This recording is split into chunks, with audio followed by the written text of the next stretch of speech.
Hey folks, welcome back to Only Best Fantasy Novels. My name is Robin, and today I'm going to start listing out my top 100 fantasy series of all time.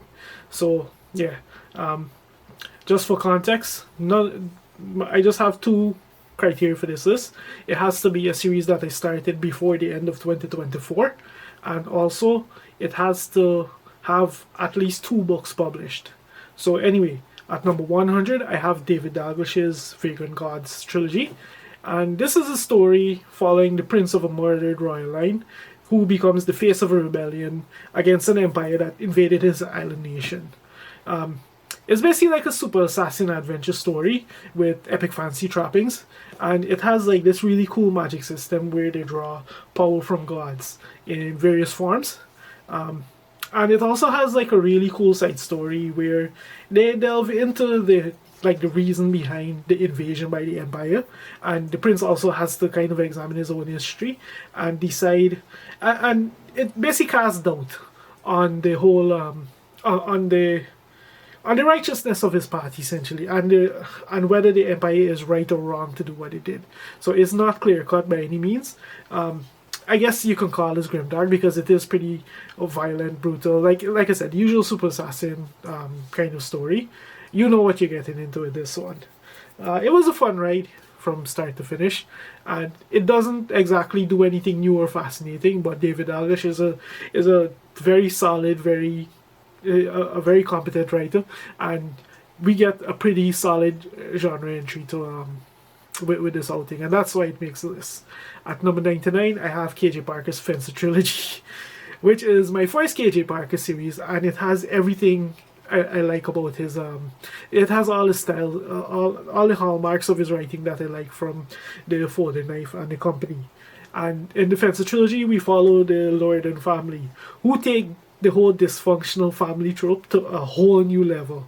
Like, we're talking about a series that deals with the collapse of multiple nations over the course of 3 books, all stemming from the actions of various members of the Lordan family.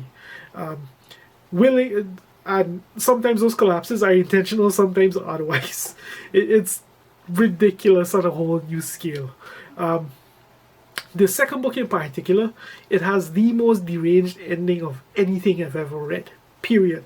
And I have read Stephen King's Apt Pupil, by the way. So, yeah, let that sink in. At number 8, I have Vivian Shaw's Dr. Greta Helsing.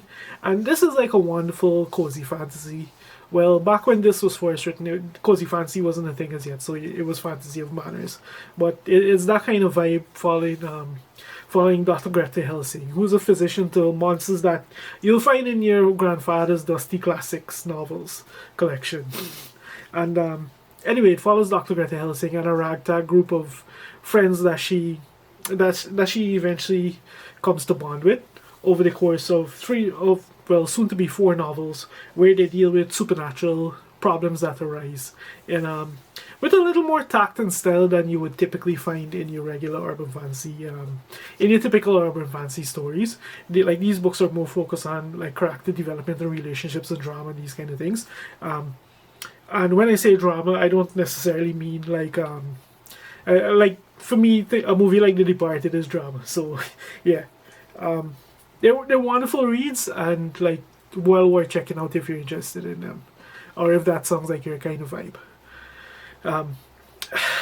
At number 97, I have Alice Hoffman's Practical Magic duology, and this is a literary fantasy pair of books that follows the Owen sisters, who are acknowledged witches in their small town. And everyone loves them when times are bad, but when the weather is fair, not so much.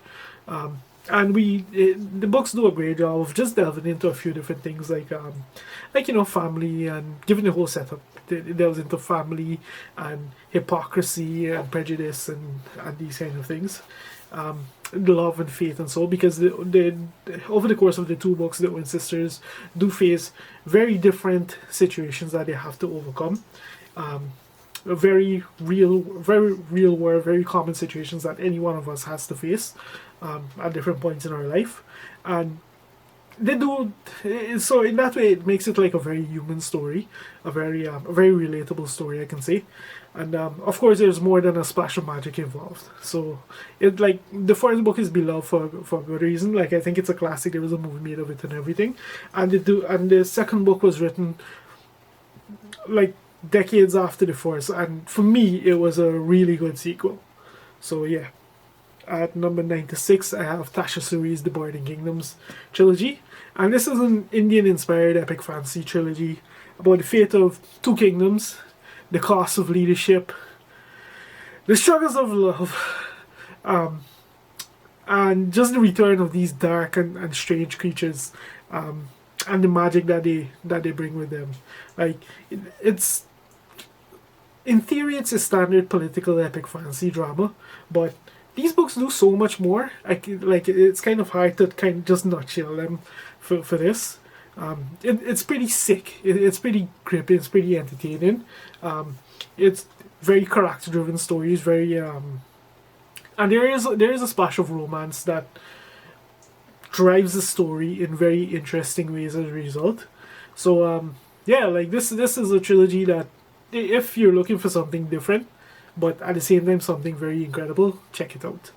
Like there's a reason the first book was a contender for the War Fantasy Award. I don't think it won it, but it was definitely a contender. Or did it win it? Check it out. Just check it out.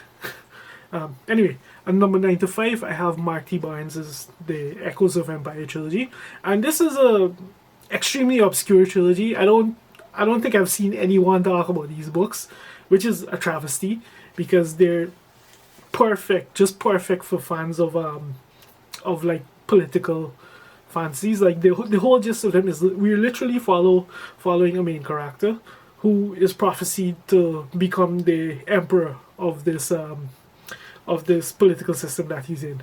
But the road that he takes there is just wild. Like these books are all about political machinations and that kind of thing.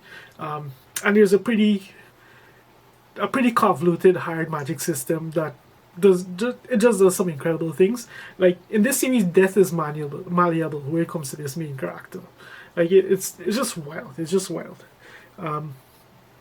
Like I said, perfect for fans of more like political. Who if you love political intrigue in your epic fantasy, this is a trilogy to check out.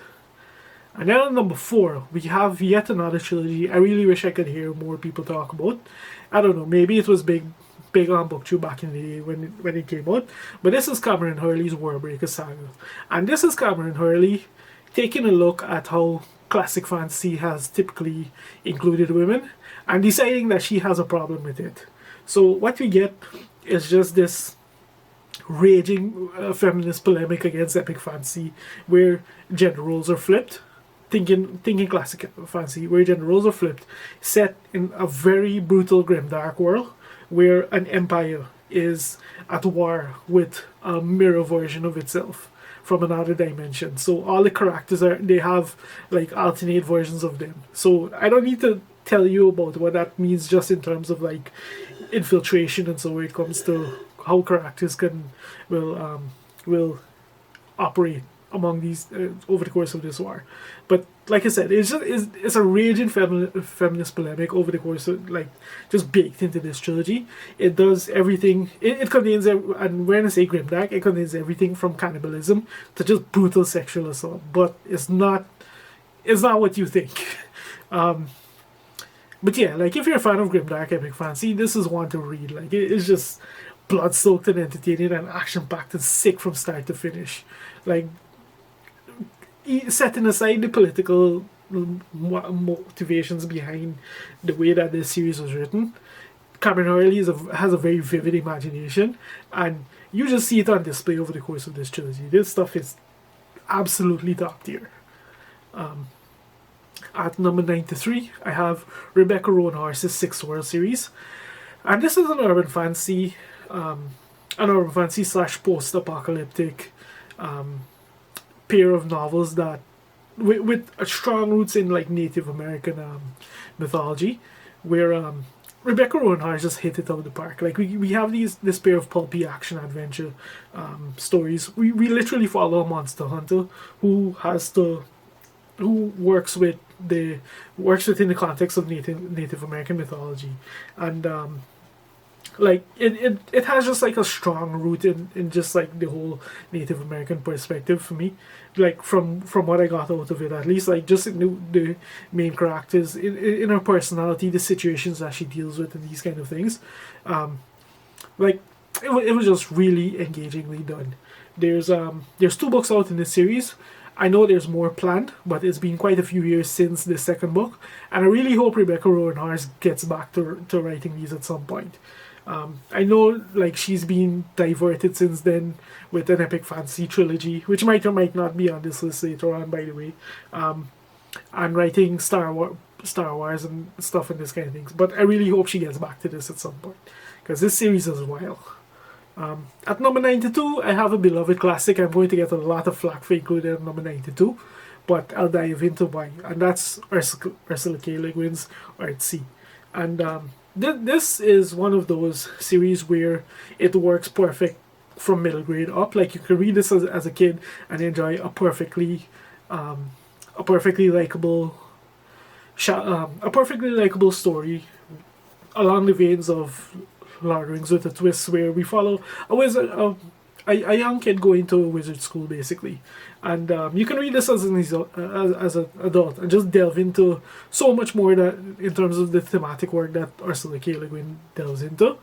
In my case, I read it quite young, and I was not really equipped to really stop and think about what Ursula K. Le Guin was doing with this. So I'm looking forward to a point somewhere in the future when I'll finally get around to reading it, when I'm super interested in reading it again, and really stopping and thinking about what she does here. Reading it from another perspective, basically. So yeah, that's why this series is only at 92 for me. Anyway, at number 91 we have a series that I can't understand why it's so divisive personally, but it's N.K. Jemisin's Broken Heart trilogy. And in this trilogy, a mother sets out to rescue her child, who has been kidnapped kidnapped by her husband. And the problem with that is that the end of the world just begun. So we follow the mother on this just harrowing journey across this shattered landscape with strange magic. Listen, N.K. Jemisin, it has an extremely vivid and brilliant and creative imagination, and that comes across in every aspect of this book. The world building, the characters, the situations they face, the way it's written. Like, this is non-traditional epic fantasy that still does a good job of containing everything that we love about epic fantasy somehow. Like larger than life stakes, you name it. Like, it doesn't get bigger than the end of the world. But as she said, the end of the world just begun, let's just move on, right? Like, it's brilliant. It's a series that's truly brilliant from start to finish. And I don't get it why it's so divisive. I'll even admit this, okay? I consider the Hugo Awards a garbage award, but it's telling that all 3 books in this series won the Hugo Award. Anyway, so that's numbers 100 to 91 on my list of 100 fantasy series to read. And yeah, if you've made it this far into the video, thank you very much for watching, and I'll see you next time.